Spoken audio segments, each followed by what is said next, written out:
And that was a testament to the fact that that dream needed to be birthed, right?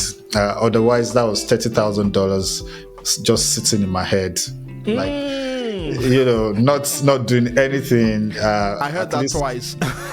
Yeah. So there are many people who have millions of dollars sitting on their heads right now. There are many people who have billions of dollars sitting on their head. In fact, some are going to their grave in droves with their $1 billion idea and $1 million ideas unbirthed. And then fast forward a year plus now, the company has processed almost like really close to $1 million in transaction volume. That is 10x the previous year. And it is amazing that almost $1 million in transaction volume came from a conversation over coffee. Right, and this is without ads, without VC funding, without any external help. I could have been paying $60,000-$70,000 a year for this, which I couldn't afford at the time, but because I had a conversation with the right person, I heard the right words, and it was the right environment, I was able to bring that feature to life. Hello, welcome to Creativity Boost Podcast. Today I have on the show Samuel, a repeat guest, who also happened to be one of my very great case studies of success, having worked with him on one of his brain children that has really experienced some success. I'm going to bring him on the show, and he's going to introduce himself and tell us more about himself. And we are going to be talking about the concept of going from mind to million, how to go from idea to increased income. How to go from idea to increased income. Generally, what we try to achieve with Creativity Boost is to help you go from concept to cash flow and from idea to increased income. And there's no better person to talk about this than someone who has been there and done it. So, enough said. I'm going to bring Samuel up and we're going to get right into it. Hi, Samuel. How you doing? I am doing great. Thank you for having me on the show today. For the second time, I feel really honored and privileged to be here. Thank you. Wow, absolutely. I had to call you back when I, had some chat with you and saw that you were making great strides since our last conversation, because I feel like your success is a great reminder of the fact that, creativity is something that can take you wherever you need to go and help you overcome obstacles when you give it a chance. And so it's good to have you on the show. Do you want to tell us a bit about yourself for those who may just be meeting you for the first time or listening to us for the first time? Yeah, sure. Always excited to talk about myself.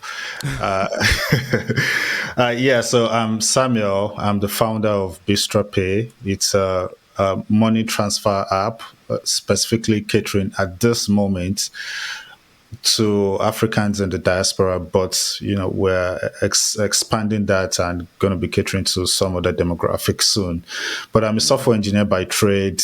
I love sports, love to cycle, love to play soccer when I get the chance. And I'm friends with Iredafe. I think I have to add that as part of my introduction. But ultimately, I love to talk about what we're doing, and especially talk about it on a platform like this and testify to the importance of birthing your brainchild. So thank you for having me again. Absolutely. Now let's get right into it. Now you've told us about your brainchild, and your baby is named Bistrapay. So how did you come about this beautiful brainchild, this wonderful brainchild that's doing big things already, and what inspired you? So I studied in Ukraine for some time, and I lived there afterwards. And a problem we had as students living there was that we couldn't get money across from Nigeria to Ukraine. Like the payment services like PayPal, even banks were not well integrated with African banking system. So we had to find all sorts of ways to get, tuition fees and stipends for students and all that money requirements to and fro. We had to find a way to move them across the border.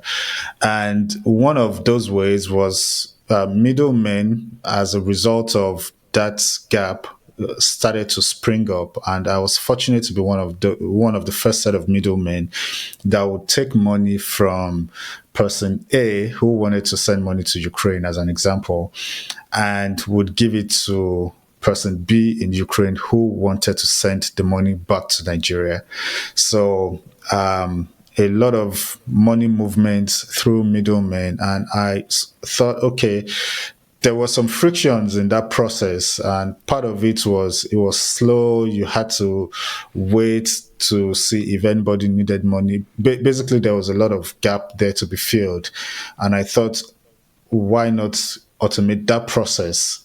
And I had always been in like the banking sector. I did my internship at a bank. I went back there afterwards, so I sort of understood the banking system to an extent. I also worked on like some banking software while I was in Nigeria. So I thought, well, I could use this experience to solve that problem of automating money transfer between, the Nigerians in diaspora and Nigeria. And also considering how huge the market is, I think Nigerians in diaspora contribute at the very least $2 billion annually to the economy of Nigeria. So it was a really huge market. There were big players, of course, but the way they did it, it really wasn't working, particularly for those of us that had specific needs. So after leaving Ukraine, moving here, finding out, okay, maybe the problem of moving money wasn't a big problem here, but it was the execution that was not great. And being a software engineer by trade and entrepreneur by heart as well, I thought, okay, let's see how we can put those two skills together to solve this problem. So went heads down, started coding, and and we're here to talk about that today. A result of solving that problem is what has brought me here today. Wow, awesome. Now, I'd like to set a baseline, because someone listening to this may say, oh, okay, he's a software engineer. There are millions of software engineers who are still stuck like chalk in a pickup truck because they have ideas and they have skill, but they don't have the wherewithal to turn those ideas to income. And so they are just, living from hand to mouth, living from paycheck to paycheck. They're at the mercy of their employers, and they are scared whenever they hear the news of the next layoffs, because they know that without a paycheck, they are done for. Without a paycheck, they are of no use in the society, even though they have a skill like software, engineering skills. And to add to that also, you may be listening to this and you probably like, maybe this doesn't really concern me because I don't know how to code. Did you know that you can have an app? You can create an app without knowing how to code or without writing code yourself. So you can actually become a founder. I've worked in different big companies, Fortune 500 companies, and most of the founders did not write a line of code on that software that we were employed to work on, right? Right. So if you're listening to this, do not box yourself in or shut yourself out by telling yourself, well, I'm not a software engineer, or I'm not as smart as these guys because these guys are tech wizards. You don't need a tech, you don't need any tech experience to actually tap into what we are going to be unpacking today. That's the baseline you set. What you need is an imagination, right? Writing the code is the lowest level of value. The lowest level of value is the implementation level, where you're the one writing the code and closing the ticket. After that, the next level of value is the unification level, where you're managing people to do the work. After that, the next level of value is the communication level, where you are communicating the value of the work you have done or the product you have created to the market or to people so that they can receive the value or receive the offer that solution you've created has for them. And then the highest level of value is the imagination level. And by the way, I got all of this from my business coach, who goes by the name Myron Golden. The highest level of value is the imagination level. And at that level, all you need to do is to use your mind to make money. And so today we are focusing on that part, the imagination level, how to go from mind to million. And as a matter of fact, spoiler alert, I have a book coming up titled $1 Million Creativity, right?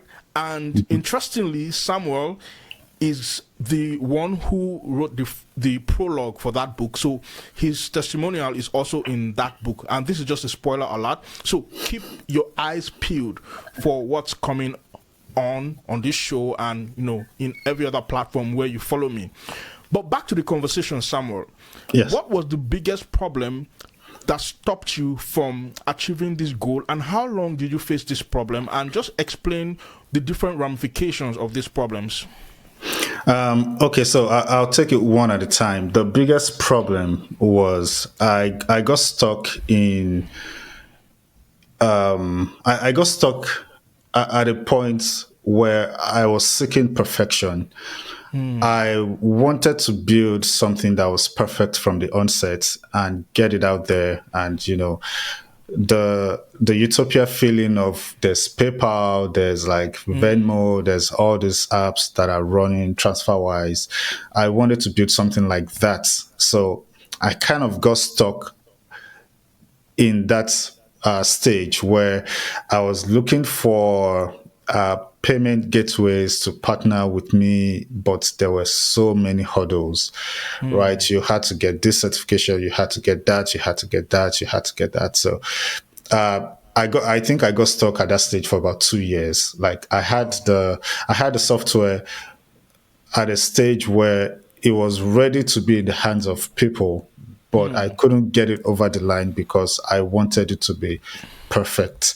So I think that's the first lesson for whoever is trying to go to markets. Like you don't necessarily have to be perfect. You have the idea, which is the most perfect thing you could have. Just have the idea, and then the implementation is to reach the perfection in your head. It's an incremental process, right? You don't arrive at perfection on day one. So the way I overcame that, it was a mixture of things, and I think the main the main thing that helped me overcome that was having a conversation with you. I remember we had like a coffee chat, and we're talking about your inner Mark Zuckerberg. you have this app. What's stopping you from launching it? And I was just giving you all the excuses.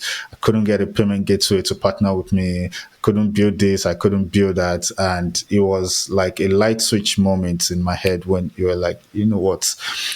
How about you try this approach and just get it out there first? And then, things would necessarily fall into place. It's like having a child.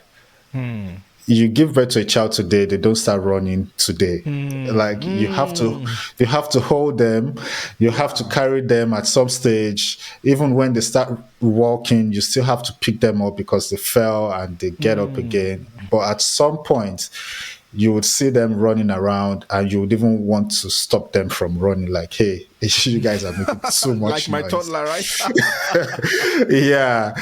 So you want to stop them. So we had that conversation, and also that conversation was a main driver for overcoming those obstacles. And like I mentioned the last time I was here, that I also had an enabling environment.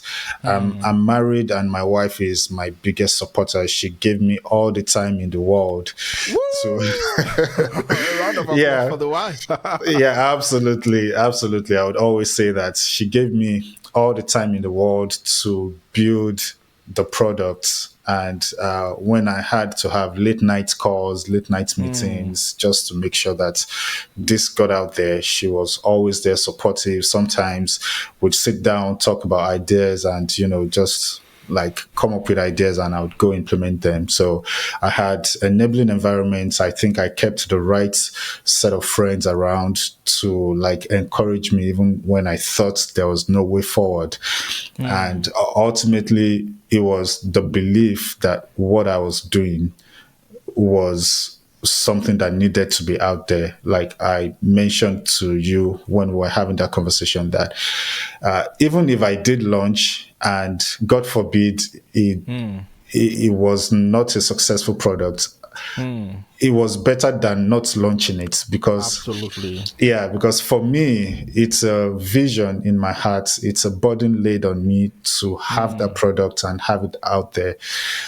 If people used it, if they didn't, it wasn't like a main concern for me. My main thing was birthing that child. A woman cannot be pregnant forever. At some point that child has to come out, otherwise it's no longer a pregnancy, it's something else. So for me, it was the burden laid on my heart, the right environment, having the right conversations, having the right network of friends around me.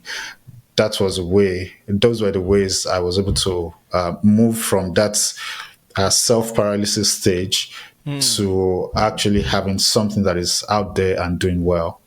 Wow. And I really celebrate your progress, celebrate the achievement, the milestones, the accomplishment. And we'll come to that later in our conversation. So if you're listening to this, sit back and keep your eyes peeled for more details about the successes that this idea, this brainchild has experienced. But I want to say something that you made reference to when I said you're suppressing your inner Zuckerberg. Because when I saw what you had done, where you were, and how that you were still, stuck, and the idea was almost getting like dormant, I was like, wow, you're suppressing your inner Zuckerberg. What did I mean by that? I was just trying to say there's something in you that has the potential to be successful and experience massive, tremendous success, like the likes of Mark Zuckerberg has experienced, like the likes of Jeff Bezos has experienced. And you may be listening to me and you're doing something similar. Maybe yours is not really about a software or an app, but it's a book idea that you're burying in your mind, or it's a song, or it's a melody, or it's a piece of art, or it's a solution to a problem. Maybe it's a recipe, it's a medical discovery that you have found, but because you don't have the players that you think you need, or you don't have one or two things that you think you should have, you're suppressing your inner Zuckerberg. Or maybe because of the policy where you are, maybe you are in a company where there's a policy around things like that, and you have suppressed your inner Zuckerberg. Well, this is the same thing I said to Samuel when we had that conversation. I said, Samuel, the reason why I'm telling you this is because I want you to birth your brainchild. Even if it ends up not succeeding, just give it the chance to see the light of day. And the moment you begin to see your ideas like a brainchild shut up in the womb of your mind, crying for expression, and you see, you anticipate the joy that will come in just birthing that brainchild, like the joy that comes to a mother or to a father when their child that they've waited for 9 months finally gets born, despite the birth pains and the birth pangs that were experienced. The moment you see from that perspective, it becomes easy to find the gusto, the drive, the grit to push forward and to make that idea come into a reality. And so I'm super, super, super excited that we are here today. Having said all of that, do you want to tell us where we are right now? Tell us what you've achieved, your accomplishments, and where you have been able to take this brainchild of yours that was just a toddler or just a baby, a breastfeeding baby several months ago, and is now running the place.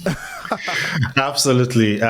Just to buttress what you were saying just before the question, before you give birth to a child, I believe almost no one worries about who's going to change the diapers, who's going to How many put the A's will baby this to child have when I give birth to him? Will this child become the exactly. next Bill Gates when I Yeah, give birth to him or her? exactly. So there are some worries that tend to want to creep in, but ultimately you have to put them behind you and get on to doing what you have to do.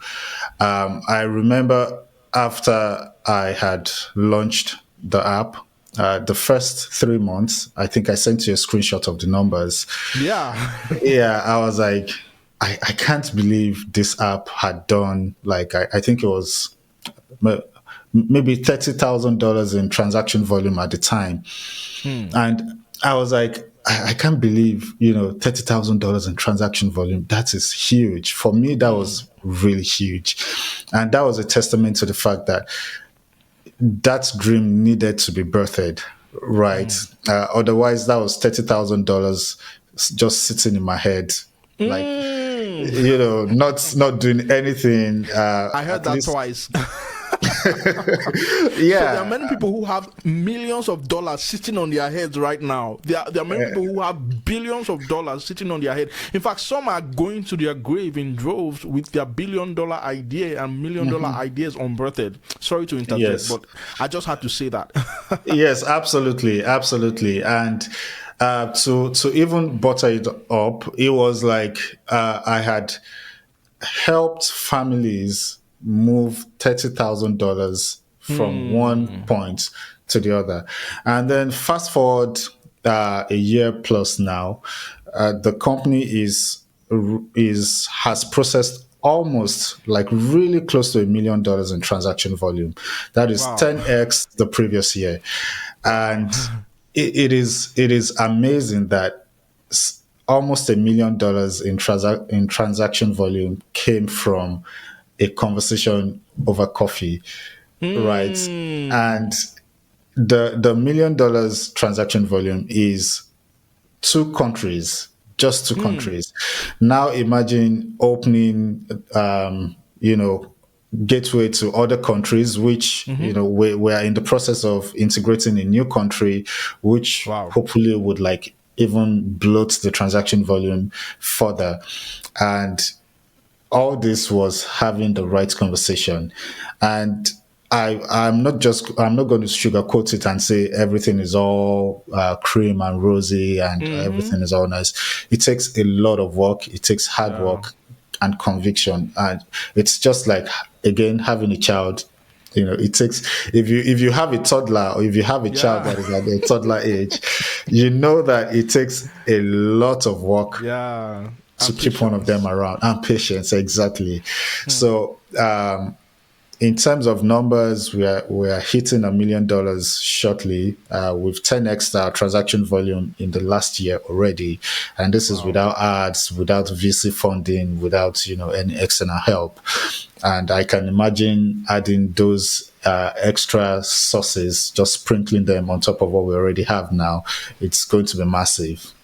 And that is just a tip of the iceberg, because what I see is this brainchild of yours really growing so big and growing so well that it will just take over the market and take a big part of the market, if not take it over completely.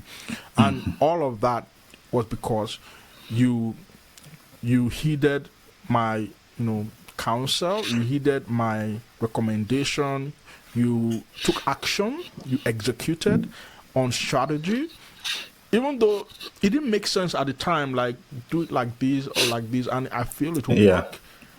But you just did it anyway. You, And you, you know, yeah, go ahead. sorry. At that point when we had that conversation, I had completely stopped working on the product for about 6 months. Yeah, it was buried. And Yeah. you even told me you were about to like just trash it out, like just maybe this is Yeah. not what matter. In fact, when I was talking to you, I remember you saying, I don't know if this thing is worth the time. I don't think you should worry yourself too Yes. much, because I felt so passionate about it, and you were like, hey, calm down. I've been on this thing for more than 2 years now, and I don't want you to expend your energy on this thing because this thing you're saying Exactly. may just not work. But I'm like, no, just birth your brainchild, right? Yes. Yeah. And So whoa, yeah. So I think it's also important to acknowledge that there is tendency of getting fatigued in the process of yeah, birthing a your brainchild, brainchild, right? and that's why you need people to galvanize themselves around you. In fact, even in the childbearing, the childbirthing, and the child raising process, you go on that journey alone, and that's the recipe for fatigue, failure, and disaster, right? Yeah.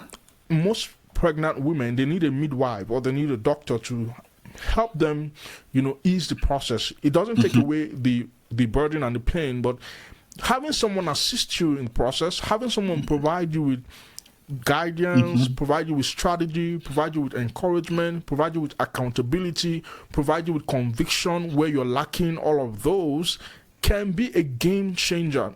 Just imagine Absolutely.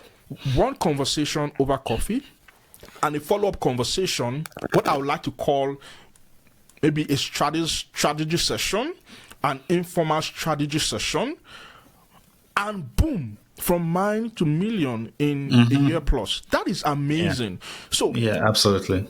what kind of conversations are you opening up yourself to? What kind of, spaces are you getting yourself into? Right? It's because of things like these that people like us get ourselves into spaces where we get to interact with people who have achieved a measure of success. It's because of things like this that I personally get myself into spaces where I get coached by top entrepreneurs and top business leaders so that I can also offer value to people in my space. It's because of things like this that I connect with people with like mind to learn where they are and learn from them and help them also get unblocked. So I'm super, super, super excited to hear this story. Now, do you have anything to say to people who are currently, stuck? They're dormant. I call them dormant creatives. I call them suppressed creatives. I call them lost creatives. I call them disappointed creatives. I call them stagnant creatives.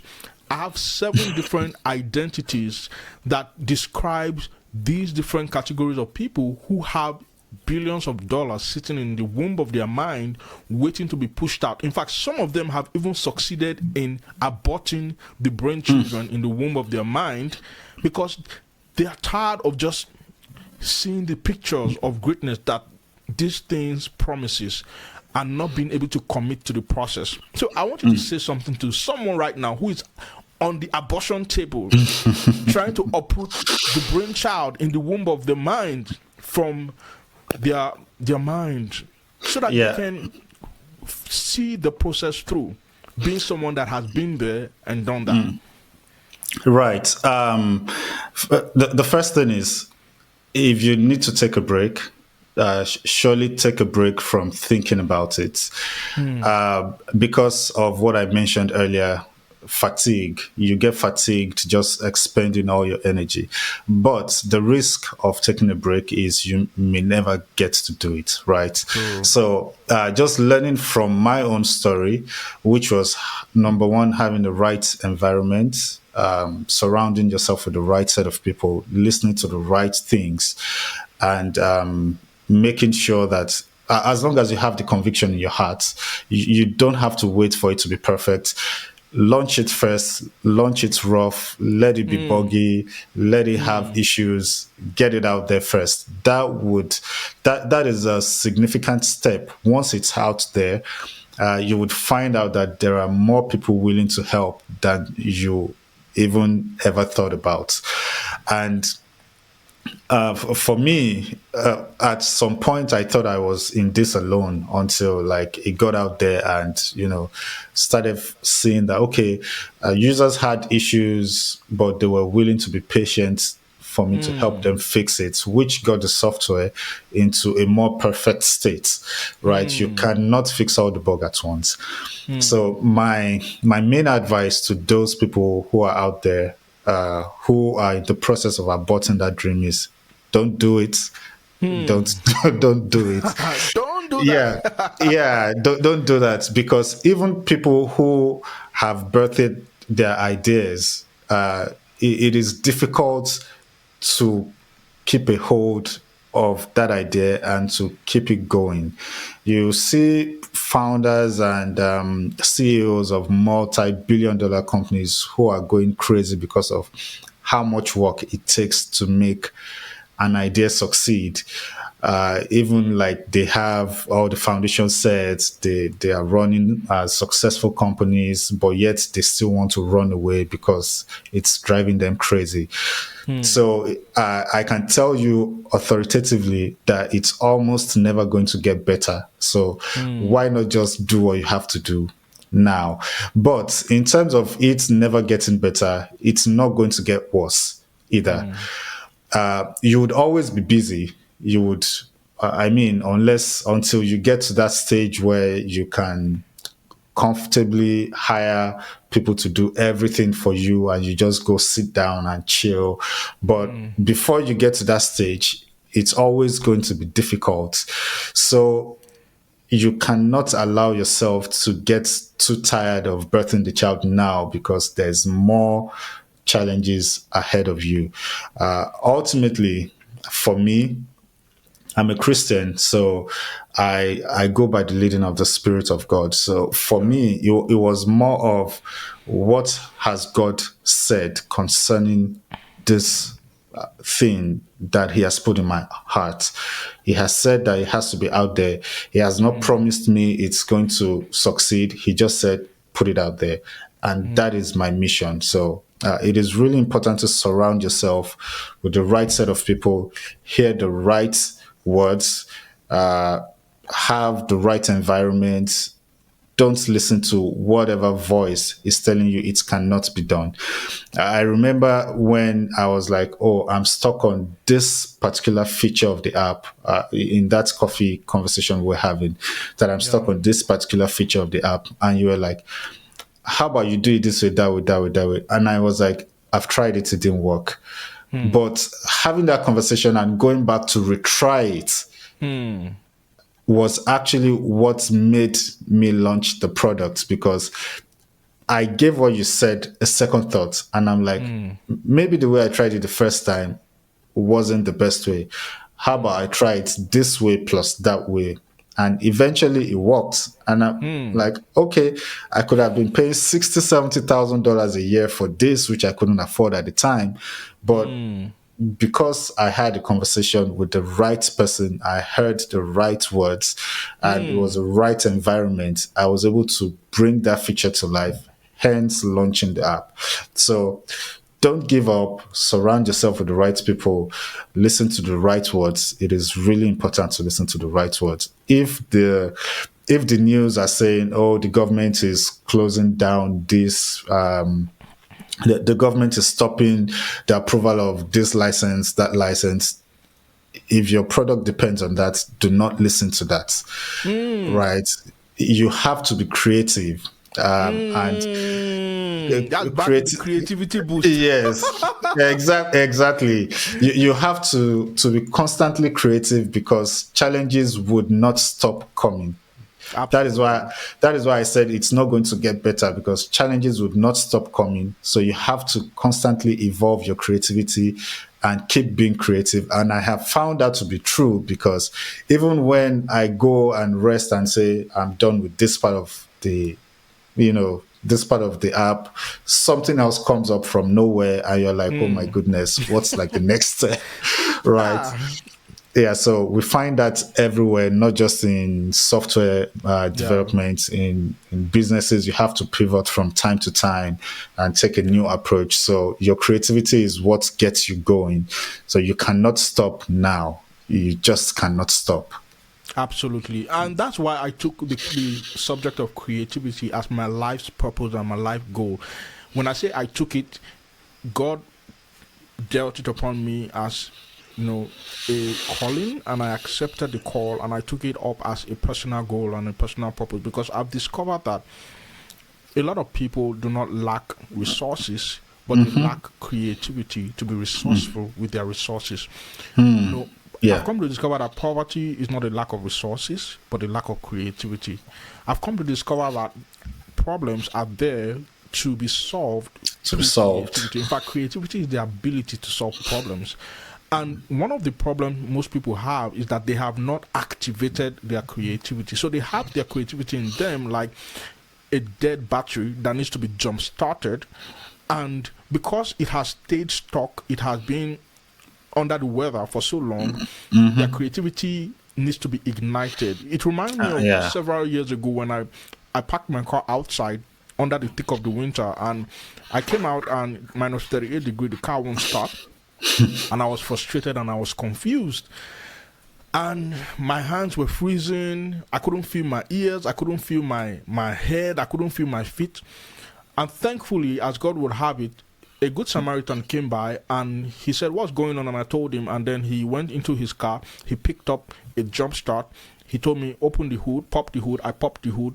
He connected the terminals, and then he said, "Try to start the ignition." And as I did that, the batteries jumped back to life. My car was jump started. That's the way your creativity is right now. It needs to be jump started. And for some of you listening right now, you're already getting the creative juices in your mind stirred up. You're getting stirred up on your inside to take action. And that's the purpose for Creativity Boost. That's the reason I brought Samuel on the show. So that just by listening to his story, listening to his success story, you'll be inspired to take massive action and execute. And run with greater level of conviction, and sometimes maybe even retry what you have done before with a tweak or two, or with a better approach. Now, I can go on, and I just want to, if I may, so I think one of the things that dampens creativity in people is the crave for perfection, right? People want a perfect idea. People think that to be creative, your ideas must be foolproof. All edge cases covered. But as a Christian, I have learned that God said when He finished creating everything, He saw that it was perfect. So everything concerning good and perfection is already solved. You come up with the simplest of ideas, and you can iterate on that to reach the perfection you're thinking in your head, if you have to reach that perfection. But most times I have found that the best ways are like the simplest ways to approach a problem. And when we're talking about creativity, we're not necessarily saying think outside the box or do something no one else has done. Sometimes it is reusing what people have already used to solve in a creative way to solve an existing problem. So I just thought that was important to bring up. Yeah, absolutely. And I want to ask you another question that I believe will be helpful, because to the point of, okay, I'm not a techie, I don't know how to code, so how can I go from mind to million? Maybe this only applies to the tech industry. And I'm of the opinion, in fact, I help people, I coach people, and I help them go from idea to digital assets. I help them turn their book idea to digital assets, including web apps, mobile apps. And I try to tell them, hey, you don't even need any tech skills to make this happen. There are lots of billion-dollar company founders, software company founders that don't know how to write a line of code. But what you need is the mindset to imagine that this thing is possible and to think up a solution. When you can think up a solution, looking for the people with the skill set to write the solution or implement the solution is the easiest part, right? So the question I want to ask you is it possible to birth an idea and bring it to life even if you don't have tech skills? Let's assume it's a digital asset. Let's assume it's an app. Let's assume it's a cryptocurrency coin. Let's assume it's a web app. Is it possible to do it even though you don't know how to write a line of code? And if it's possible, what are the steps? Yeah, absolutely. That's an interesting question because I think the bar of entry is so low nowadays, and almost anyone can do anything technical these days, especially when it comes to coding, creating apps, like just launching a product. I think there are some products that you may not necessarily be able to achieve without going an extra yard, but generally speaking, starting is the easiest way. Nowadays, we have LLMs like ChatGPT. We have just myriads of them. You don't even have to articulate yourself properly. You can just you can just say, "Hey, I want a to-do list app," and like you don't have to tell it what features. It just sort of comes up with what to do. And these days, there's also something called vibe coding, where you're just chatting with the LLM to help you create an app or a solution or whatever. So for those people who are not technical, who are getting gated at that point, thinking, I don't think I know what I'm doing, I'm not technical enough, I think that is the least of your worries. The first thing is get familiar with using LLMs. And when I say LLMs, I mean large language models. So they are just research what it is. Get familiar with chatting with a bot, and the bot's like just telling you what to do. And once you get familiar with LLMs, then literally the world is your oyster. The gates are open to you. An example of a company that came out of using an existing solution to create a multi-billion-dollar company would be �𝐎𝐒. They have like this IDE, integrated development environment, where you write code, but it is entirely based on other people's products, right? So if you have a tool like that, you literally have a coding assistant right next to you. All you have to do is say, hey, create a file, or this is where your creativity comes into play. Absolutely. Say, yeah, help me add an endpoint that a user would use to sign up to my app. You tell it right there in the IDE, it goes ahead and does it for you. So like there's the bar for entry is very low nowadays, so you don't have that excuse.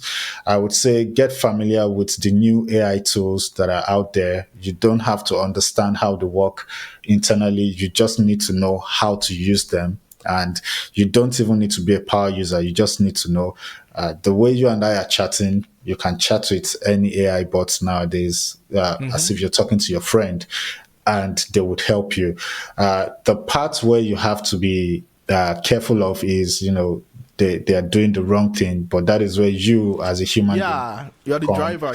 You are the driver, so you basically have to drive them. It's still in the baby stage. The technology is still in the baby stage, so you still have to like tell it what to do and maybe how to do it. But ultimately, a lot of them are fantastic at being a coding assistant, and I think almost nobody should have an issue getting into that space now. Absolutely. And that is so fundamental.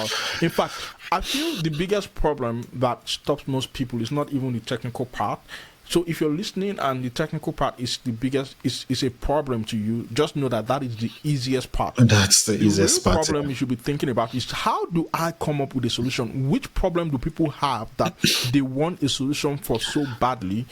Yeah. And what way can I solve the problem using my existing skills, experience, knowledge, story, and expertise, right? Listen to how Samuel came up with his solution. It wasn't as much the technicality of his, solution than it was the, ability to conceive and perceive a solution based on his previous experiences in Ukraine, based on his previous experiences in the bank, based on his own personal interactions with different bank apps and money transfer apps. So he was able to tap into these different experiences, and he was just fortunate that he could now implement it, even though he had imagined it, right? Exactly. But the biggest problem that I want you, my listener, to take from this conversation is that you must think at a higher level of value. You must learn how to use your imagination to brainstorm and think up solutions that will solve a problem for a hungry market, for a large market. You can even remember that someone mentioned how there was a $2 billion market out there, and he knew that there was a problem to be solved there. He even mentioned that the players in that industry were doing something, but he felt more could be done. So which market are you saying that we can actually bring a solution into? And when you can think like that, the skill set and the tool set are the easiest things to come up with. Yes. In fact, you can even hire people for cheap to create an entire mobile app for you if AI is not your thing. Right? You can find people to hire to create the app for you, but your part is the creativity. Your part is the birthing of the brainchild. Your part is the solutioning of the idea, matching that idea with a problem. Yeah, go for it. Yeah, if I may add that nowadays, even coming up with the ideas is not as much as a problem as it was back there. Like these LLMs, you could literally tell any of them, say, do a research, tell me what are the pain points of this particular part of this industry or market, or market, and they would go do a deep research, come up with articles for you to read. You could even take it a step further and say, summarize these articles for me, and then they summarize them, and then you could take it an extra yard and say, come up with ideas for me to solve these problems. And then it comes up with ideas, and then you go an extra yard and say, okay, now let's create the app, right? So the only thing really stopping you is you. It's not the lack of resources, it's not anything, it is you.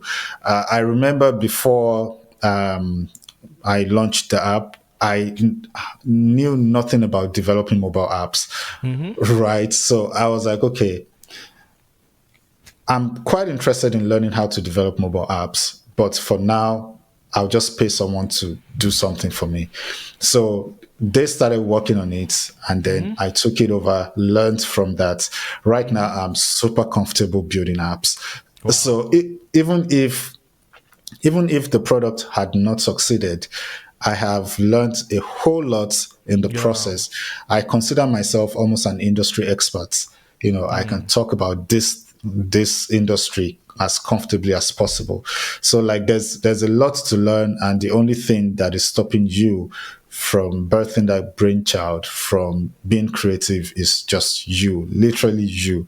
So do not abort your dreams. Do not stop yourself from achieving that goal that you've always had, and make sure the $1 billion sitting in your head. Make sure you give it out there to the world. The world needs it, but you would never know until you get it out there and you find out that your idea will start attracting people. It will start attracting what it needs to solve the problems within. Absolutely. And if you're listening to this and you feel like you want to talk to someone, I'm available. We can have a strategy session. I'm going to drop my email on the show notes. I'm going to shoot a link on the show notes where you can book a strategy session. And it's not going to be free, right? But it's going to be worth every penny. Listen to what Samuel said. He said just a conversation that he had with me saved him what he would have paid $60,000 to $70,000, to get.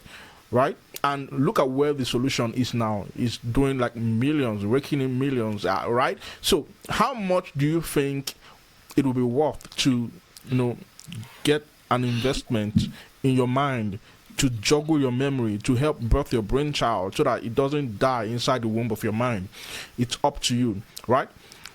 Enough said. I think we've said it all. I want to say thank you, Samuel, because you dropped a lot of really, really powerful nuggets. And I feel like what we have just discussed has literally put the key in the hands of whoever has listened the key to going from mind to millions. And I want to add something that it's not about just creating an app. So you can go ahead and create an app. You can know how to code. There are many coders, there are many hardcore coders who they are yet to make anything out of their skills, right?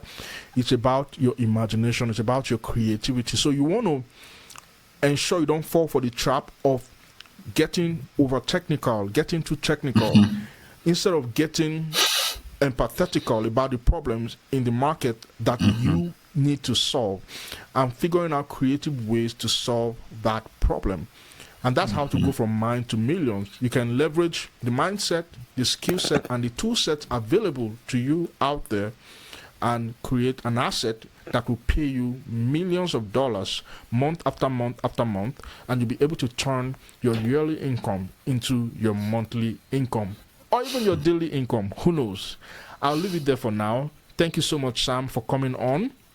I'm looking forward to having you again, maybe when you're doing tens of millions of dollars, hundreds of millions of dollars, and even billions of dollars, right? Yeah, and, looking forward to that. We're going to really help people to not take their brain children to the grave or abort it halfway. I'm going to call it there for now. Thank you for listening on the other side. If you felt this conversation added some value to you of some sort, I encourage you to share this with someone, and share this with your family, share this with a friend, drop some comments, ask your questions, or if you think you need to book a strategy session with me, the links will be down there to accelerate your creativity. Thank you so much for listening.